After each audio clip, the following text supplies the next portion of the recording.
Good morning students. நம்ம இப்போ 4வது சாப்டர்ல 3ஆம் பாகத்துல இருக்கோம். பார்ட் 1 பார்ட் 2 அன்னைக்கு எடுத்தாச்சு. இப்போ பார்ட் 3 வந்திருக்கோம். அதுல வந்து ஒர்க்கிங் ஆஃப் மல்டிப்ளையர், பெருக்கி வந்து செயல்படும் விதம். பெருக்கினா என்னன்னு பார்த்தோம், அதோட முக்கியத்துவம் நம்ம பார்த்துட்டோம், எடுகோள்கள்லாம் பார்த்தோம். இப்போ பெருக்கி செயல்படும் விதம் எடுத்துட்டீங்கன்னா, அரசாங்கம் பார்த்தீங்கன்னா அரசு இப்போ 100 கோடி பொதுப்பணிக்காக செலவு பண்றாங்கன்னு வச்சுக்கோங்க. அது கூலி இதர பொருள் வாங்குறது எல்லாத்துக்கும் செலவழிக்கிறாங்க. அந்த 100 கோடி உழைப்பாளர்களுக்கும் பொருட்களை அளித்தவர்களுக்கும், இந்த 100 கோடின்றது உழைப்பாளர்களுக்கும் பொருட்களை அளித்தவர்களுக்கும் வருமானமா மாயும். அப்ப இதான் நம்ம இறுதிநிலை நுகர்வு நாட்டம் அப்படின்னு நம்ம கொண்டோம்னா அதுல 0.8 80%. 100 கோடியில 80 கோடி வந்து அவங்க நுகர்வு செலவுக்கும், மீதி 20 கோடியை சேமிக்கவும் செய்வார்கள். இதுதான் வந்து பெருக்கியோட செயல்படுற விதத்துல உள்ள அந்த கான்செப்ட்.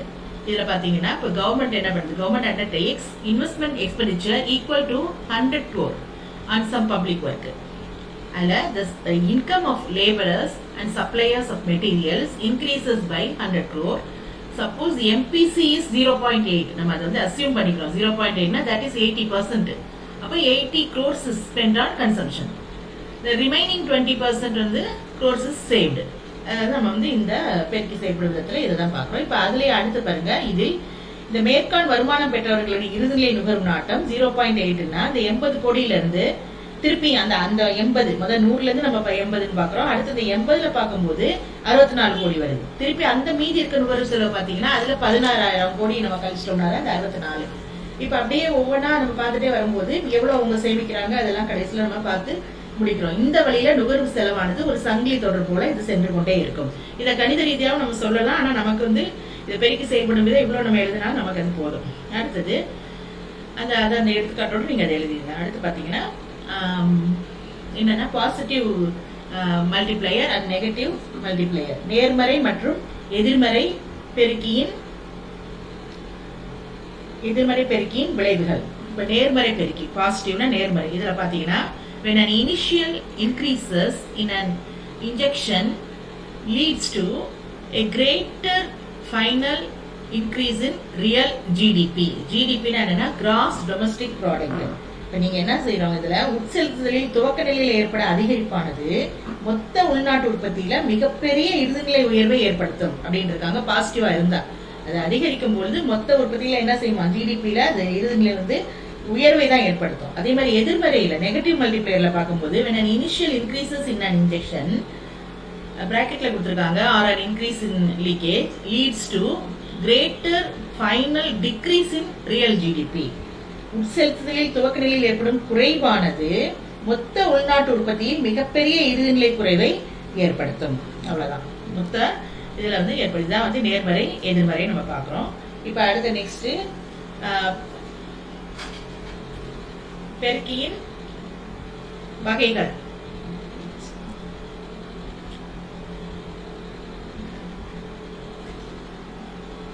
பெருக்கியின் வகைகள் இல்ல இந்த மேக்ஸ் இந்த கணித ரீதி வந்து நம்ம கணித ரீதியா பார்க்க, அது வந்து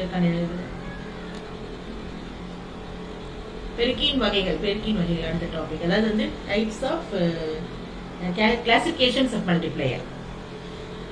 கிளாசிபிகேஷன்ஸ் ஆஃப் மல்டிப்ளையர் அதாவது பெருக்கியோட வகைகள். இதுல ஃபர்ஸ்ட் பாத்தீங்கன்னா static and dynamic multiplier. Static மல்டிப்ளையர்னா என்னன்னா is otherwise known as simultaneous multiplier, timeless. இதுக்கு அடுத்தடுத்த பேர் simultaneous multiplier, timeless multiplier,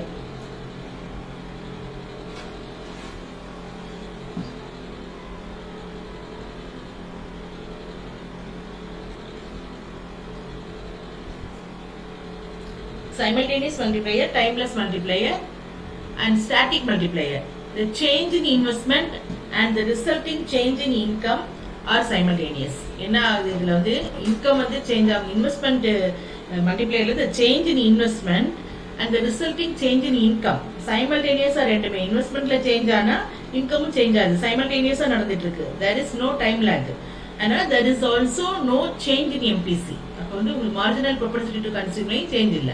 The economy moves from one equilibrium position to another. ஸ்டாட்டிக்னா அதான் தமிழ்ல பாத்தீங்கன்னா இயங்கா பெருக்கி அப்படின்னா இதுக்கு இன்னொரு பேர் என்னன்னா உடன் நெகிழ் அப்படின்னு சொல்லலாம். காலமில்லா பெருக்கி, தர்க்க ரீதி பெருக்கி என அழைக்கப்படுகிறது. இதுல என்னன்னா முதலீடு மாற்றமும் அதான் இன்வெஸ்ட்மெண்ட், அடுத்தது வருமான மாற்றமும் உடன் நிகழ்பவை சைமல்டேனியஸ் சொன்னேன்ல, ரெண்டுமே ஒரே நேரத்துல சைமல்டேனியஸா போயிட்டு இருக்கும். காலதாமதம் கணக்கில் எடுக்கப்படுவதில்லை. இப்ப பொருளாதாரம் ஒரு சமநிலையிலிருந்து இன்னொரு சமநிலைக்கு வருமானம் போகும்போது எம்பிசி வந்து உங்களுக்கு மாறாது அப்படின்னு சொல்லி நம்ம இயங்கா பெருக்கில சொல்றோம். எம்பிசின்றது மாறாது. அடுத்து பாத்தீங்கன்னா dynamic multiplier. Dynamic multiplier is also known as sequence multiplier. In real லைஃப்ல பார்த்தோம்னா income level does not increase instantly with investment. இப்போ அதுல ஸ்டாட்டிக்ல நம்ம சைமல்டேனியஸா இன்க்ரீஸ் ஆகுதுன்னு பார்த்தோம். இப்போ இதுல பாத்தீங்கன்னா டைனமிக்ல அதான் நம்மளோட ரியல் லைஃப்ல பார்க்கும்போது income level does not increase instantly with investment. In fact there is a time lag between increase in income and consumption expenditure. அப்படியே கன்சம்ஷன் எக்ஸ்பெண்டிச்சர் அதுல இருந்து அப்படியே நம்ம வந்து ரிவர்ஸா மாத்தி நம்ம சொல்றோம். இது வந்து என்ன ஆகுதுன்னா இது ஒரு தொடர் நெகிழி பெருக்கி. அப்படின்னா என்னது? டைனமிக்னா தொடர் நெகிழி பெருக்கி என்ன அழைக்கப்படுகிறது. இதுல முதலீடு செய்த உடனே வருவாய் ஒருத்தருக்கு கூடாது. ஒருவர்கிட்ட இருந்து இன்னொருத்தட்ட பணம் செல்ல கொஞ்சம் காலதாமதம் ஆகலாம். வருமானம் கூடுறதுக்கும் நுகர்வு கூடுறதுக்கும் இடையில பாத்தீங்கன்னா கால இடைவெளி இருக்கலாம். அந்த கால இடைவெளியும் நம்ம கருத்தில் கொள்வதுதான் இயங்கும் பெருக்கி. முதல்ல பார்த்தது இயங்கா பெருக்கி, அடுத்து இயங்கும் பெருக்கி. இயங்கா பெருக்கின்றது என்னன்னா உங்களுக்கு வந்து அது சைமல்டேனியஸா ரெண்டோட சேஞ்சஸ் நம்ம பார்த்துட்டு இருக்கோம். இது டைனமிக் மல்டிப்ளையர்ல அப்படி கிடையாது. இது என்னது? Income level does not increase instantly with investment. இதுதான் இந்த கிளாசிபிகேஷன்ல இது ரெண்டும். அடுத்தது நெக்ஸ்ட் லீக்கேஜஸ் ஆஃப் மல்டிப்ளையர். பெருக்கியின் கசிவுகள் அப்படின்னு பார்க்கிறோம். Leakages. The multiplier assumes that those who earn income are likely to spend a portion of their additional income on consumption. But in practice, people tend to spend their additional income on other items. இப்போ மக்கள் வந்து என்ன பண்றாங்க? அவங்கள வந்து இந்த பெருக்கியின் எடுகோளானது அதிகரித்த வருமானத்தின் ஒரு பகுதி நுகர்வுக்காக செலவிடப்படுகிறது.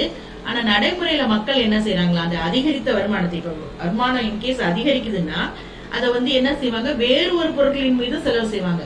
அப்படி என்னன்றதுதான் நம்ம இதுல என்ன, அதை தான் நம்ம என்னன்னு சொல்றோம்? கசிவுகள் அப்படின்னு சொல்றோம். இதுல லீக்கேஜஸ் சொல்றோம். வேற என்னென்னதுக்கெல்லாம் அவங்க அப்படி செலவு பண்றாங்கிறது இல்ல பாக்குறோம் நம்ம.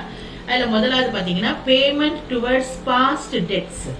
If a portion of their additional income is used for repayment of old loan. அப்படின்னா என்னது old loan? Repayment of old loan என்னதுன்னா, இப்போ வருமானம் கூடனா சிலவங்க என்ன பண்ணுவாங்க? அவங்களுக்கு இருக்கிற பழைய கடன்களை திரும்ப செலுத்துவாங்க. பழைய கடன்கள் இருந்தா இந்த அதிகரித்த வருமானத்துல இருந்து அந்த கடனை அவங்க திரும்ப செலுத்தும் போது எம்பிசி குறைந்து அதன் காரணமாக பெருக்கியின் மதிப்பு தடைபடும். MPC is reduced and as a result the value of multiplier is cut. Payment towards past debts இது வந்து ரொம்ப ஈஸியானது. அதிகரிச்ச பணத்தை நம்ம வெறும் நுகர்வுக்கு மட்டும் செலவு பண்ணாம வேற சில காரியங்களுக்கும் அது கசியுது அப்படின்றாங்க. அதான் வந்து லீக்கேஜஸ் ஆஃப் மல்டிப்ளையர். அதுல ஃபர்ஸ்ட் பாயிண்ட் என்னன்னா பேமெண்ட் டுவர்ட்ஸ் பாஸ்ட் டெட்ஸ். அப்படின்னா உங்களுக்கு வந்து பழைய கடன்களை திரும்ப செலுத்துறது. அடுத்து ரெண்டாவது பார்த்தோம்னா purchase of existing wealth.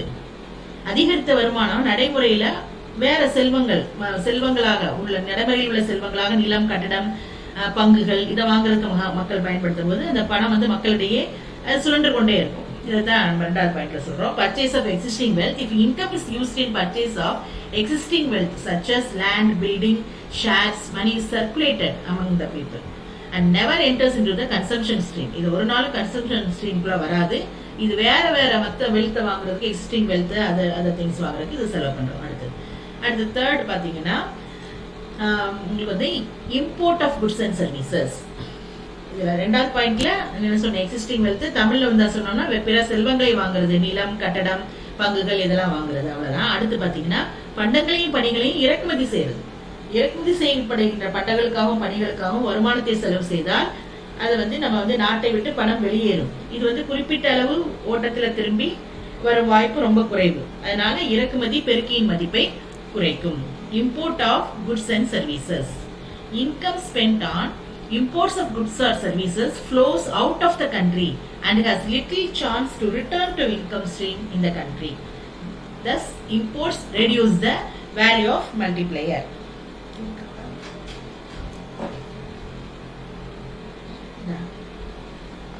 Next, fourth one, non-availability of consumer goods. Non-availability of consumer goods. நுகர்வு பொருட்கள் கிடைக்காமை அப்படின்னு சொல்லலாம். அப்ப இந்த மல்டிப்ளையர் தியரி அசியூம்ஸ் நுகர்வு பொருட்கள் கிடைக்காமை அப்படின்னா the multiplier theory assumes instantaneous supply of consumer goods following demand, but there is often a time lag. During this gap, inflation is likely to rise. இது என்னன்னா பாருங்க, பெருக்கி கோட்பாடு தேவை ஏற்பட்டவுடன் நுகர்வதற்கு பொருட்கள் அளிக்கப்படுவதாக நம்ம அனுமானம் வச்சிருக்கோம். சில நேரங்களில் என்ன ஆகுதுன்னா கால இடைவெளி உண்டாகுது. இந்த இடைவெளியில தேவைக்கேற்ப அளிப்பு இருக்காது, அதனால பணவீக்கம் ஏற்படுகிறது. தேவைக்கேற்ப அளிப்பு இருக்காதுன்னா சப்ளை இருக்கும், சப்ளை பண்ணணும்னு இது இருக்கும், ஆனா என்ன பண்ணிக்க மாட்டாங்க, டிமாண்ட் இருக்கும், ஆனா அவங்க வந்து அளிப்பு இருந்திருக்காது. தேவைக்கேற்ப அளிப்பு வராது, சப்ளை வராது, அதனால பணவீக்கம் ஏற்படுது. பணவீக்கம்னா என்னன்னா ஒரு பொருள் வந்து குறையா இருந்து அதன் மேல அதிக டிமாண்ட் இருக்கும்போது அதோட விலைவாசி உயர்றதுதான். இந்த மாதிரி வரும்பொழுது இது நுகர்வு செலவையும் பெருக்கியின் மதிப்பையும் இது ஒட்டுமொத்தமா குறைச்சிடும். அதான் this reduces the consumption expenditure and thereby multiplier value also. அடுத்து ஃபிஃப்த் ஒன் பாத்தீங்கன்னா full employment situation, முழு வேலை வாய்ப்பு நிலை. Under the conditions of full employment, resources are almost fully employed. So additional investment will lead to inflation only rather than generation of additional real income. என்ன சொல்றாங்க, முழு வேலை வாய்ப்பு, full employment நல்லா ஞாபகம் வச்சுக்கோங்க. முழு வேலை வாய்ப்பு, எல்லாம் முழு வேலை வாய்ப்பு இருக்குது, எல்லா வளங்களையும் பயன்படுத்திட்டாங்க, எல்லாருக்கும் வேலை இருக்கு. அப்படி இருக்கும்போது அந்த அதிகரிக்கின்ற வருமானம் பணவீக்கத்திற்கு வழிவகுத்து உண்மை வருமானம் ஏற்படாமல் செய்துவிடும். அவ்வளவுதான், இதோட முடியுது அந்த பெருக்கியோட கசிவுகள். அடுத்து பாத்தீங்கன்னா யூசஸ் ஆஃப் மல்டிப்ளையர், பெருக்கியோடைய பயன்கள் பார்க்க போறோம். Uses of multiplier. Multiplier highlights the importance of investment in income and employment theory. என்ன பண்ணுது பெருக்கின்றது, என்ன செய்யுதுன்னா வருமானத்தையும் வேலை வாய்ப்பு கோட்பாட்டுல முதலீட்டின் முக்கியத்துவத்தை பெருக்கி சுட்டி காட்டுகிறது. இன்வெஸ்ட்மெண்ட்டுக்கு இம்பார்ட்டன்ஸ் கொடுக்குது. நல்லா ஞாபகம் வச்சுக்கோங்க, இன்வெஸ்ட்மெண்ட், அதை ஒன்றை மட்டும் ஞாபகம் வச்சுக்கோங்க. பயன்கள்ல ஃபர்ஸ்ட் பயன் வந்து importance of investment in income and employment theory. Multiplier highlights the importance of investment in income. வருமானம் மற்றும் வேலை வாய்ப்பு கோட்ல எதுக்குன்னா முதலீட்டின் முக்கியத்துவத்தை பெருக்கி சுட்டி காட்டுது. ரெண்டாவது பார்த்தோம்னா the process throws light on the different stages of trade cycle. trade cycleனா வாணிப சுழற்சி. இப்போ வாணிபம் வந்து ஒரே இதுல இருக்காது, அப்படியே பூம் பீரியட் வரும், கீழே அப்புறம் ரஷ்யன் வரும், பூம் வரும், மாறி மாறி வந்துட்டு இருக்கும். வாணிப சுழற்சி பல்வேறு நிலைகளுக்கான காரணங்களை இந்த பெருக்கி வந்து உங்களுக்கு விளக்குகிறது. அடுத்தது தேர்ட் பாத்தீங்கன்னா it also helps in bringing the equality between S and I. அப்படின்னா என்னது, எஸ்னா சேவிங்ஸ் சேமிப்பு, ஐனா முதலீடு இன்வெஸ்ட்மெண்ட், இது இடையே சமநிலை ஏற்படுறதுக்கு இது உதவுது. பெருக்கி வந்து சேமிப்புக்கும் இன்வெஸ்ட்மெண்ட்டுக்கும் சமநிலை உண்டாக்குறதுக்கு பெருக்கி வந்து பயன்படுகிறது. அடுத்து ஃபோர்த் பாயிண்ட் பாத்தீங்கன்னா it helps in formulating government policies, அரசாங்க கொள்கைகளை வழிவகுக்க துணை செய்கிறது, உதவிப்படுகிறது. அடுத்து fifth it helps to reduce unemployment and achieve full employment. வேலை இல்லாத நிலையை போக்குறதுக்கும் முழு வேலைவாய்ப்பு நிலையை அடைகிறதுக்கும் நமக்கு வந்து இந்த மல்டிப்ளையர் வந்து ரொம்ப ஹெல்ப்ஃபுல்லா இருக்கு. It helps to reduce unemployment. ஏன்னா நம்ம ஃபுல் எம்ப்ளாய்மெண்ட் படிச்சிருக்கோம் இதோட இது. அப்போ பெருக்கியோட உதவினால மல்டிப்ளையரோட யூஸ்னால என்ன பண்றோம்னா அன்எம்ப்ளாய்மெண்ட்டை குறைச்சு ஃபுல் எம்ப்ளாய்மெண்ட்டை எல்லாத்துக்கும் நம்ம கொண்டு வரோம். அடுத்தது kinds of multiplier. Kinds of மல்டிப்ளையர்னா என்ன சொல்றதுன்னா, கைண்ட்ஸ்னா உங்களுக்கு பெருக்கியோட வகைகள். இந்த வகைகள் பேர் மட்டும் தான் கொடுத்துருக்காங்க, நம்ம no need to explain this. First பாத்தீங்கன்னா tax multiplier, employment multiplier, foreign trade multiplier, investment multiplier. வரி பெருக்கி, வேலை வாய்ப்பு பெருக்கி, வெளிநாட்டு வர்த்தக பெருக்கி, முதலீடு பெருக்கி. அவ்வளவுதான். அடுத்தது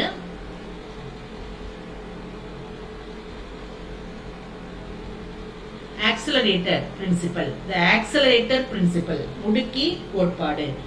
The origin of accelerator principle can be traced back in the writings of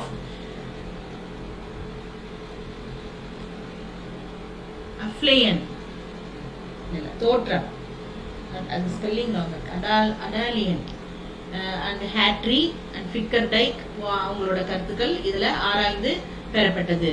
இவங்களோட ஒவ்வொரு இயர் கொடுத்திருக்காங்க.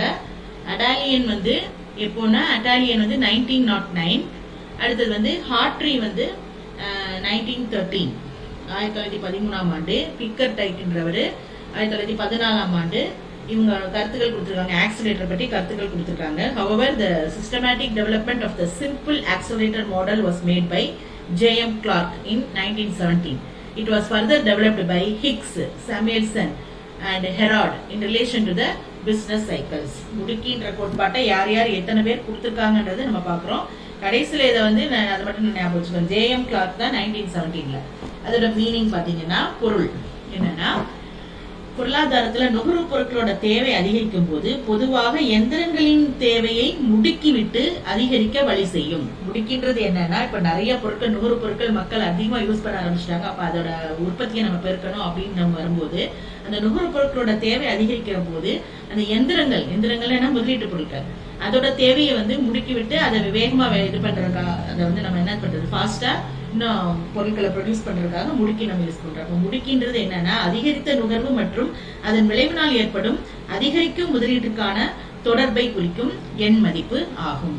மீனிங்ல பார்த்தோம்னா, a given increase in the demand for consumption goods in the economy. நுகர்வு பொருட்கள் எப்படி ஒரு சமுதாயத்துல ஒரு எக்கானமில நுகர்வு பொருட்களோட தேவை அதிகரிக்கும் பொழுது generally leads to an accelerated demand for machineries. அப்ப இன்வெஸ்ட்மெண்ட் குட்ஸ் மெஷினரிஸ் நமக்கு தேவைப்படுது. அப்ப accelerator is the numerical value of the relation between an increase in consumption and the resulting increase in investment at the acceleration effect. Increase in consumer demand முடுக்கியோட விளைவுகள் நுகர்வு தேவையின் அதிகரிப்பு. அடுத்தது firms get close to full capacity. நிறுவனங்கள் முழு உற்பத்தி திறனை நெருங்குதல். firms invest to meet rising demand. அதிகரித்த நுகர்வு தேவையை ஈடு செய்ய நிறுவனங்கள் முதலீட்டை அதிகரித்தல். அப்போ ஆக்சலரேட்டரோட ஃபார்முலா கொடுத்திருக்காங்க பாருங்க. பீட்டான்னு போட்டு is equal to delta I divided by delta C. முடுக்கி இஸ் ஈக்குவல் டு முதலீடு மாற்றம் வகுத்தல் நுகர்வு மாற்றம். அதான் முடுக்கி அப்படி சொல்றோம். அடுத்து இப்படின்னு சொல்லலாம். அதை நம்ம என்ன சொல்லலாம், டெல்டா ஐ முதலீட்டு செலவில் மாற்றம் அப்படின்னு சொல்லலாம். அடுத்தது டெல்டா சி என்றத நுகர்வு தேவையில் மாற்றம் அப்படின்னு சொல்றோம். Accelerator beta is equal to delta I divided by delta C. Delta ஐனா change in investment outlays. Say 100 அவன் ஒரு அசியூம் பண்ணிருக்கான். அடுத்து அதே மாதிரி டெல்டா சின்றது சேஞ்ச் இன் கன்சம்ஷன், அது டிமாண்ட், அதுவும் 15 கொடுத்துருக்கோம். அப்ப accelerator expresses the ratio of the net change in investment to change in consumption. முடுக்கியானது முதலீட்டு மாற்றத்திற்கும் நுகர்வின் மாற்றத்திற்கும் உள்ள விகிதத்தை வெளிப்படுத்துகிறது. இப்ப முடுக்கியோட நெக்ஸ்ட் பார்க்கும்போது முடுக்கியோட வரைவிலக்கணம் டெஃபினிஷன். தூண்டப்பெற்ற முதலீட்டிற்கும் தொடக்கத்தில் நுகர்வு செலவில் ஏற்படும் மாற்றத்திற்கும் இடையே உள்ள விகிதம் அப்படின்னு இவர் கே குரிஹாரா அப்படின்றத சொல்லியிருக்காரு. என்ன சொல்லியிருக்காரு, the accelerator coefficient is the ratio. The accelerator coefficient is the ratio between induced investment and an initial change in consumption. Assuming the expenditure இவ்வளவு இருக்குன்னு வச்சுக்கோங்க. Assuming the expenditure of 50 crores on consumption goods, if industries lead to an investment of 100 crores in investment goods industries, we can say that the accelerator is the formula அப்படியே apply பண்றோம். accelerator is equal to first நம்ம என்ன பண்றோம்னா இந்த investment தானே மேல போடுறோம்ல 100 divided by 50. அப்ப accelerator is equal to 2. அவ்வளவுதான் முடுக்கியோடைய இந்த வரைவிலக்கணம். அந்த வரைவிலக்கணத்தை செயல்படுத்துறது. அடுத்து எடுகோள்கள்னா அந்த அசம்ஷன்ஸ் பார்க்கும்போது நுகர்வு ஃபர்ஸ்ட் பாத்தீங்கன்னா நுகர்வு பொருட்கள் தொழில்துறையில்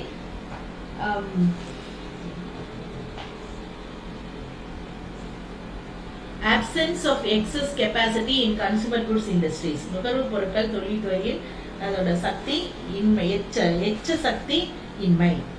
அடுத்து செகண்ட் ஒன் நிலையான மூலதனம், அதாவது கான்ஸ்டன்ட் கேபிட்டல் அவுட்புட் ரேஷியோ. வெளியீடு ஆல்சோ நிலையான மூலதனம்னா constant capital output ratio. Then third one தேவையின் அதிகரிக்கும் தன்மை நிலையாக இருக்கும் என்று அனுமானித்தல். ஃபர்ஸ்ட் நுகர்வு பொருட்கள் ஃபர்ஸ்ட் இது அசம்ஷன்ஸ். ஃபர்ஸ்ட் பாத்தீங்கன்னா absence of excess capacity in consumer goods industries. Excess கெப்பாசிட்டினா உங்களுக்கு எக்ஸ்ட்ரா நம்ம என்ன செய்யறோம், அதோட கன்சூமர் குட்ஸை நம்ம அது கூட்டுறதுக்காக அது எக்ஸஸ் கெப்பாசிட்டி இதுல ஆப்சன்ஸா இருக்கு. அவ்வளவுதான். கான்ஸ்டன்ட் கேபிட்டல் அவுட்புட் ரேஷியோ அப்படின்னா நுகர்வு அந்த நிலையான மூலதன வெளியீடு நமக்கு கான்ஸ்டன்டா இருக்கு, அதாவது நிலையான மூலதனம் வெளியீடு விகிதம். அவ்வளவுதான். அடுத்து third increase in demand is assumed to be permanent. தேவையின் அதிகரிக்கும் தன்மை நிலையாக இருக்கும். அவ்வளவுதான், அதோட அனுமானம் தான். அடுத்து நிதி அளிப்பு மற்றும் மற்ற உள்ளீடுகள் நெகிழ்ச்சியுடையது. அப்படின்னா supply of funds and other inputs is quite elastic. நெகிழ்ச்சினா நம்ம எப்படி வேணாலும் மாத்திக்கலாம். அதான். அடுத்து மூலதன பொருட்கள் தேவை பகுதிக்கு என்ன ஆகுதுன்னா இதுல அளவுக்கு பகுக்க முடியும் மூலதன பொருட்களை. Capital goods are perfectly divisible in any required size. அவ்வளவுதான். இப்போ ஆபரேஷன் ஆஃப் ஆக்சலரேஷன் பிரின்சிபல் என்ன சொல்றோம் வந்து முடுக்கியோட கோட்பாடு செயல்படும் விதம். ஒரு எளிமையான எடுத்துக்காட்டின் மூலம் முடுக்கியோட செயல்படும் விதத்தை நம்ம இதுல பார்க்க போறோம். Operation of acceleration principle. Let us consider a simple example. The operation of accelerator may be illustrated as follows. Let us suppose that in order to produce 1000 consumer goods, 100 machines are required. Also suppose that working life of a machine is 10 years. This means that every year 10 machines have to be replaced in order to maintain the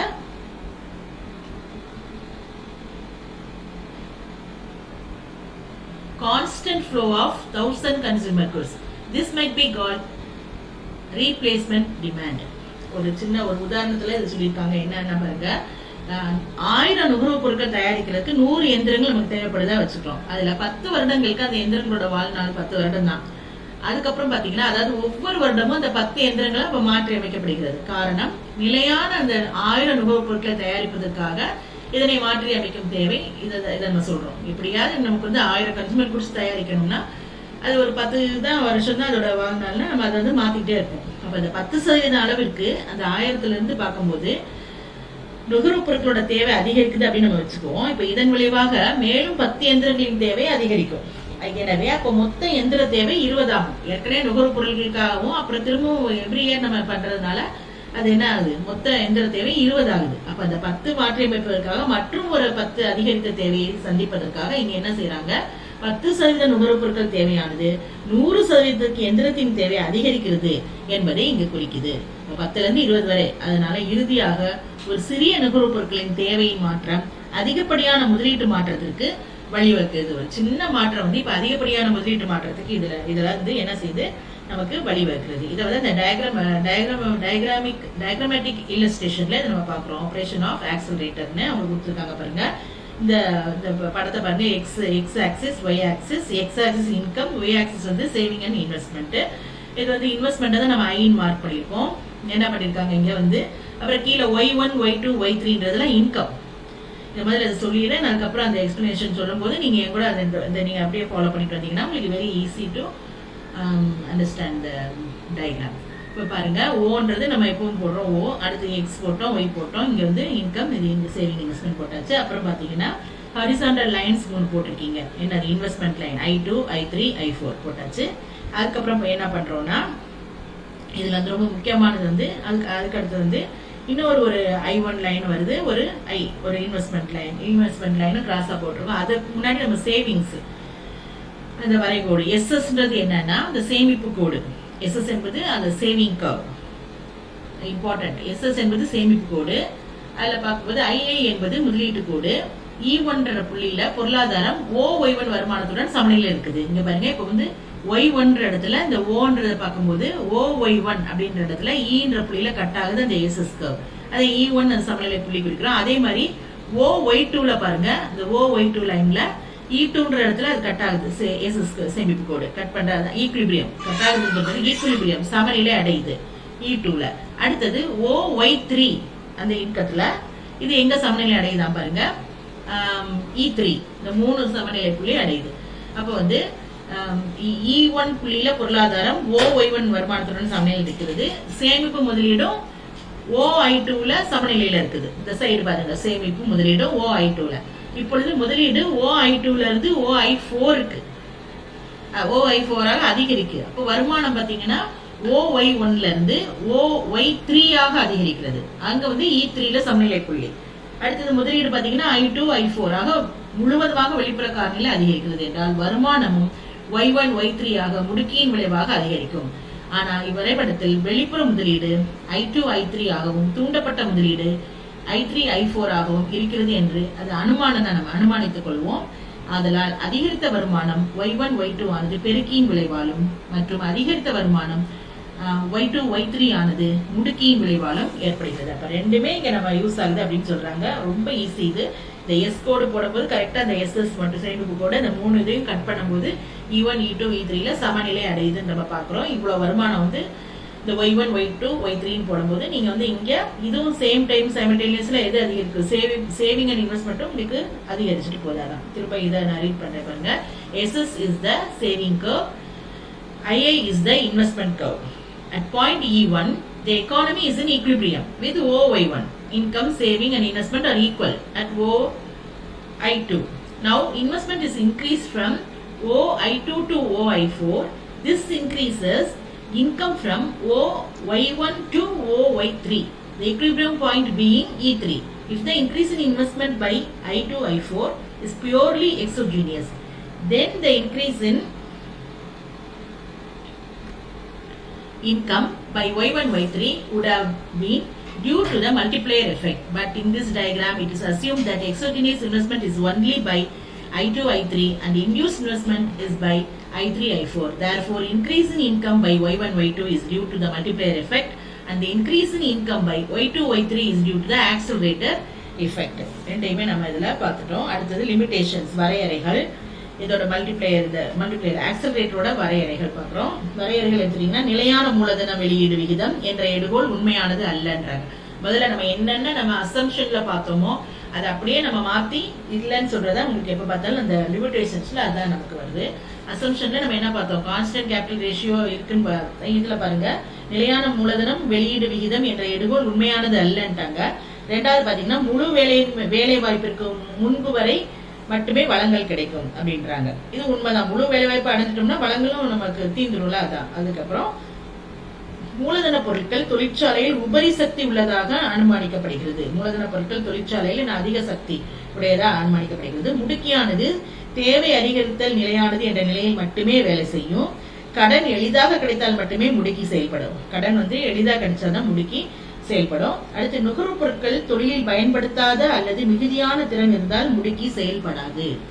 நுகர்வு பொருட்கள் எப்படி இருக்கணுமா, நுகர்வு பொருட்கள் தொழில பயன்படுத்தாத அல்லது ரொம்ப மிகுதியான திறன் இருந்தால் முடுக்கி கோட்பாடு வந்து செயல்படாது அப்படி சொல்லி வரையறைகள் முடிச்சிருக்காங்க. இப்ப பாத்தீங்கன்னா, the assumption of constant capital output ratio is unrealistic. இது வந்து நடைமுறைக்கு ஒத்து வராது, அன்ரியாலிஸ்டிக்கா இருக்கு. அடுத்து, resources are available only before full employment ஃபுல்லா அடையிறதுக்கு முன்னாடி தான் வளங்கள் வந்து நமக்கு கிடைக்கும். அடுத்தது, excess capacity in capital goods industries is assumed. Fourth one, accelerator will work only if the increased demand is permanent. உனக்கு வந்து அதிகரித்த தேவையானது இருக்கும் பொழுதுதான் இந்த முடுக்கி கோட்பாடு வந்து உங்களுக்கு செயல்படுகிறது. முடுக்கி, அதான் accelerator will work only if the increased demand is permanent. அடுத்தது, accelerator will work only when credit is available easily. Credit easy available இருக்கும் போது தான் இந்த accelerator அந்த கோட்பாடு நமக்கு பொருந்தும். At the last one, if there is unused or excess capacity in the consumer goods industry, the accelerator principle would not work. அவ்வளவுதான். அடுத்து நெக்ஸ்ட் டாபிக் என்னன்னா, மிகை பெருக்கி. மிகை பெருக்கினா பாருங்க, கே அண்ட் பீட்டா அப்படின்னு கொடுத்துருக்காங்க, பீட்டா இன்டராக்ஷன் அப்படின்னு கொடுத்துருக்காங்க. அதுக்கு இன்னொரு பேர் என்ன, இதுல வந்து பாத்தீங்கன்னா மிகை பெருக்கி, இது கே ரெண்டுமே இணைந்தது, மல்டிப்ளையரும் ஆக்சலரேட்டர் இணைந்தது, அதான் கே அண்ட் பி இன்டராக்ஷன். இந்த சூப்பர் பேர் வந்து மிகை பெருக்கிக்கு இங்கிலீஷ் மீடியத்தில் பார்த்தீங்கன்னா சூப்பர் மல்டிப்ளையர் மிகை பெருக்கி. The super multiplier is greater than simple multiplier, which includes only autonomous investment and no induced investment, while super multiplier includes induced investment.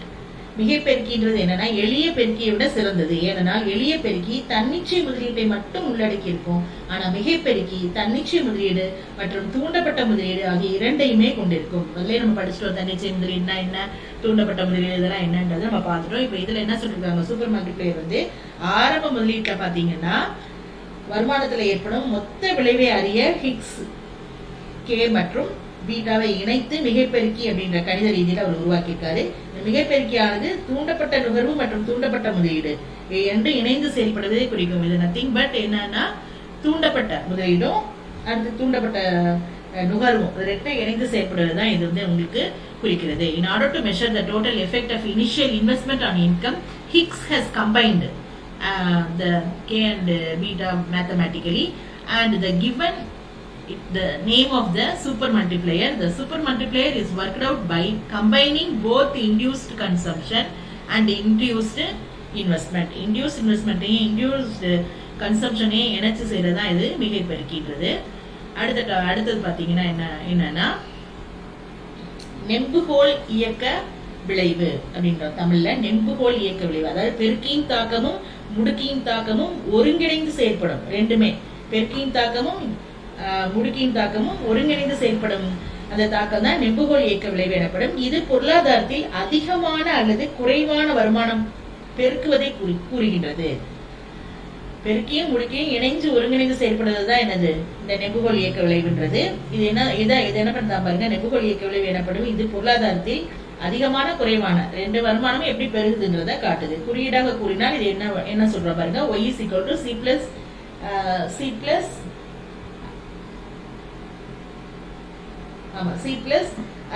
plus IAIP. y வந்து மொத்த வருவாய், c வந்து நுகர்வு செலவு, IA வந்து தன்னிச்சையான முதலீடு, IP வந்து தூண்டப்பட்ட தனியார் முதலீடு. இதுல பாத்தீங்கன்னா இதுல சொல்லும் போது என்னன்னா leverage effect, the combined effect of the multiplier. leverage effect என்னன்னா the combined effect of the multiplier and the accelerator is also called the leverage effect, which may lead the economy to very high or low level of income propagation. ஒண்ணுமே இல்ல, ரெண்டும் சேர்ந்து எந்த லெவல்ல high or low level of income propagation. அவ்வளவுதான். Symbolically இது எப்படி சொல்றாங்கன்னா y is equal to c plus IA plus IP. yன்றது aggregate income, cன்றது consumption expenditure, IA வந்து autonomous investment. A வந்து எது கொடுத்திருக்காங்கன்னா autonomousனா தன்னிச்சையா வருது, அது autonomous investment. அடுத்து வந்து இது வந்து தூண்டப்பட்ட, IPனா என்னன்னா induced private investment. அவ்வளவுதான். இதோட இந்த லெசன் இந்த அதுக்கப்புறம் வந்து தொகுப்புரையிட்டு வந்து இந்த லெசன் ஃபுல்லா வந்திருக்கிறத குறிக்குது. இதில் நம்ம வந்து பெருக்கியோடது ரொம்ப முக்கியம், முடுக்கியோடதும் ரொம்ப முக்கியம். முடுக்கியும் பெருக்கியும் எப்படி நமக்கு இந்த உற்பத்திக்கு வழிவகுக்குது அது எல்லாமே நமக்கு இதுல சொல்லியிருக்காங்க. ரொம்ப இந்த பாடம் மட்டுமே 3 பிரிவா நமக்கு சொல்லியிருக்கு. இதுல நீங்க எல்லாமே இதுல எல்லாமே முக்கியம், எதையுமே ஒமிட் பண்ணாதீங்க. கணித ரீதி வர்றது வந்து கொஞ்சம் நமக்கு தேவை, ரொம்ப இம்பார்ட்டன்ட் இல்லை. இருந்தாலும் அது கிளாஸஸ் நம்ம தொடங்கும் போது நம்ம அதை பார்த்துக்குவோம். இப்போதைக்கு நீங்க இதுல இருக்கிறத நீங்க நல்லா ஆன்சர்ஸ், கொஸ்டின் ஆன்சர்ஸ்லாம் இதில் போட்டிருக்கு, அதை நீங்கள் படித்து தெரிஞ்சுக்கோங்க. அவ்வளோதான். இதோட இந்த கிளாஸ் முடியுது. இனிமேல் 5th லெசனோட உங்களை இன்னொரு நாளைக்கு மீட் பண்ணலாம். Thank you students.